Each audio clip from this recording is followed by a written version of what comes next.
Gang.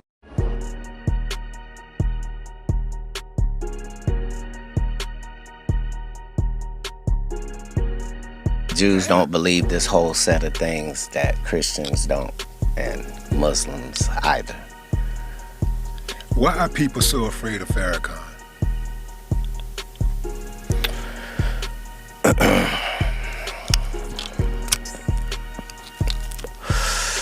Well,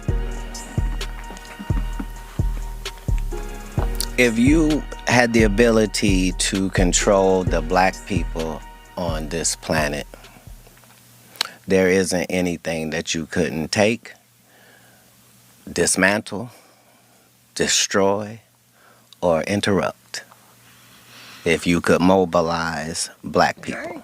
And so part of the ops agenda, a part of their modus operandi, is to find out which one of you niggas is a potential leader. And if you are, then we begin a work of progress on your life, which will make people get off of that. It's a part of it, as much as in any defense, you trying to figure out which way this dude is likely to go so I can rip that ball. It's the same. Yeah. Farrakhan is a polarizing individual. A lot of people really, I do believe, don't really understand him. I think that there are people who gets the message, this is what frightens them, is because they know, as you alluded to, they know what he's capable of doing. You know, uniting black people and guiding and leading black people in the right way. There's not been a successful one of those yet. So just like if you're a rapper, any rapper can get hit. Yeah, we don't have we can go through 300 years of history and look for all the black people that fit the description you just said. They never make it. Yeah, which is why I believe that they should stop trying to make it. I really do believe that, it's each one reach one, teach one, but the leadership is in yourself. Like all of us are capable, well, not all of us, but many of us are capable of being a leader. Like instead of sitting around just waiting on one person to be that leader, well said. Well said. But in real time,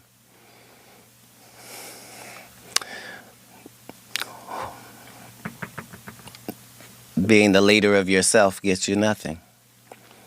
The people demand to be led regardless. There's not 13 shepherds and all these sheep.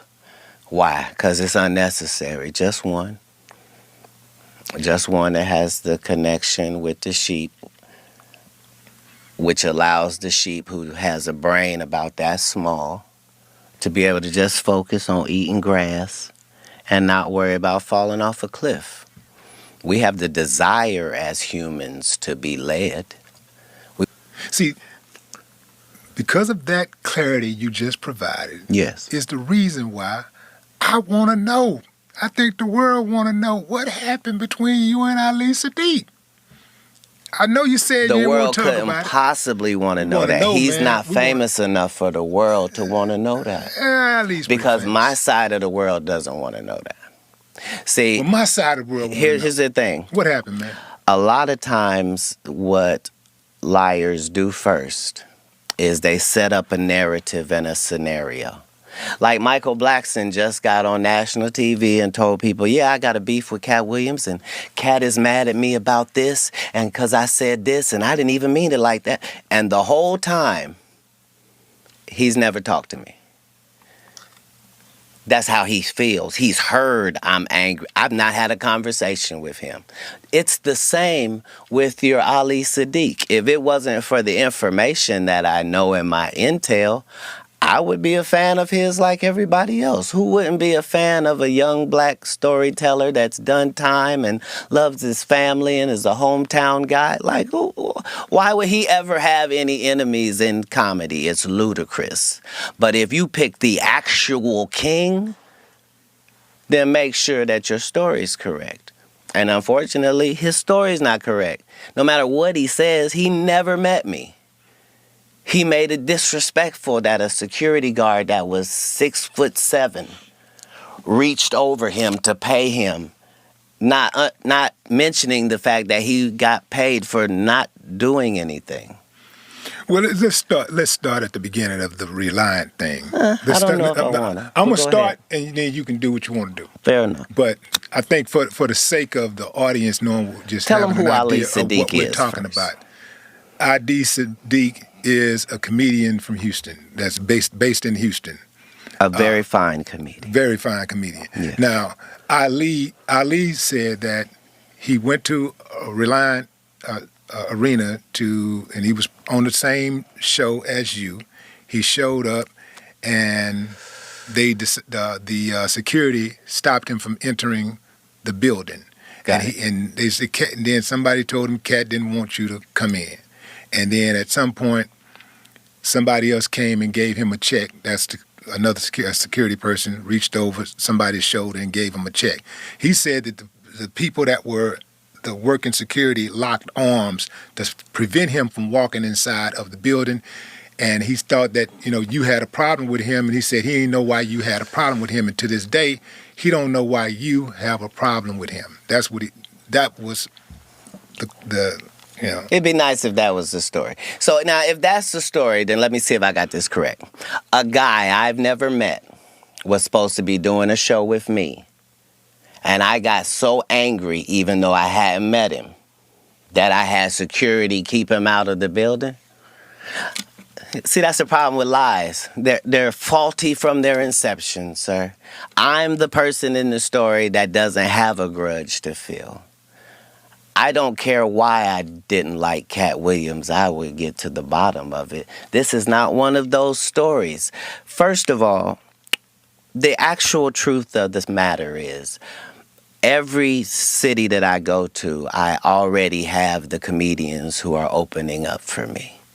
Not just this tour, but for the 17 100 city tours previous to this. I never go to the city and go, hey, do you guys have some comics here? I'd like to add them to my show. I just don't do it. I travel with the comedians that are coming to your city. We're one unit and one team when we come. That is to let you understand that no comic was fin to come join us that evening because there isn't space for it. I still have to do an hour at the end of this. There's a limited amount of time. So we could just start there. Second of all, I don't care where you're from, what the venue is, how cool you are with the people that work there. Katt Williams show means Katt Williams show. That means don't nothing move but the money. There ain't no loud talking and voice raising and, how dare you? How dare you? Let me look on the advertisements and see, do I see your name or face, sir, whoever you may be? Where would you even get the entitlement to be having this question? This is like me insisting that the Lakers put me on as a starter. And I won't take no for an answer. It's ridiculous. You don't even play in our league. And that's before I knew who you were. Now that I know who you are, I'm just ashamed because you took something personal that couldn't have been personal. I didn't meet you. That's how it would have gone if I wasn't there, because the truth is I wasn't there. All of this happened before I got there. What happened with the check? When the security guy gave him the check? When I asked what the person had said, I said, well, I don't understand. I don't understand why he's so angry.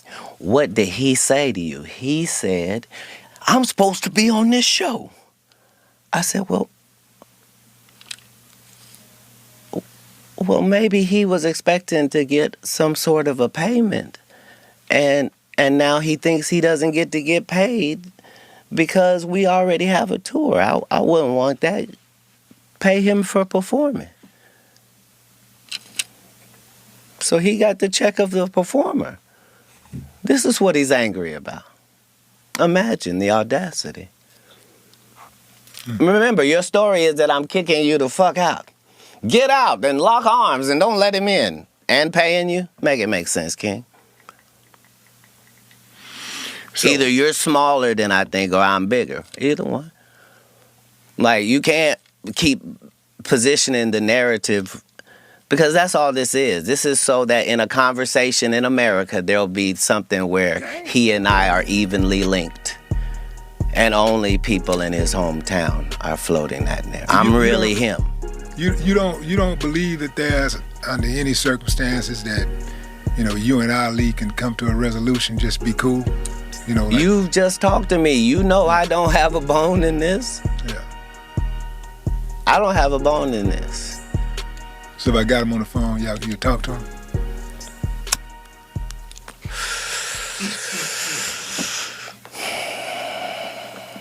I would have gave him the celebrity boxing match he asked for if I thought he was a celebrity.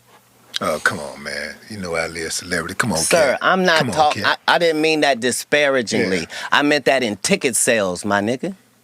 Ticket sales. That's what I meant. I mean, I'm doing 7,000 in your hometown while you go do 300. I'm not being disrespectful. I'm talking statistics. I'm talking about the biggest and baddest thing going. And you, a person trying to get in, why would you be mad? It's ridiculous. I'm offended. I'm offended. Why? Because even if it's celebrity boxing, I need you to sell tickets too. I need you to sell these pay-per-view numbers, my nigga. I know I'm bringing it. It's more people that want to see me get laid out by you. And the fact that an upstanding and righteous gentleman like yourself is in that position with the only thing trying to be righteous in our lane is just more machinations of the devil. You should have a much better backstory when you pick me as an opponent. You know what, man? I'm glad you at least addressed it. Because when you talk to him and tell him what the truth is, he won't be able to refute it. I told you earlier, he doesn't know this. How could he know? It's okay for you to think that I'm that way, but there are 30,000 known comedians in America that you could have went to and they would have told you, this is against my character. I am known for confronting my issue head up, be it Satan or his affiliates. I don't care if you 6'6", I don't care if it's 5 of you. I don't care if I'm guaranteed an L. I don't care if you put a gun in my face. I don't care about none of that. I care about doing the right thing as I see it in that moment. Yeah. Yeah. Man, how did you get on in the first place as far as like with the movie thing?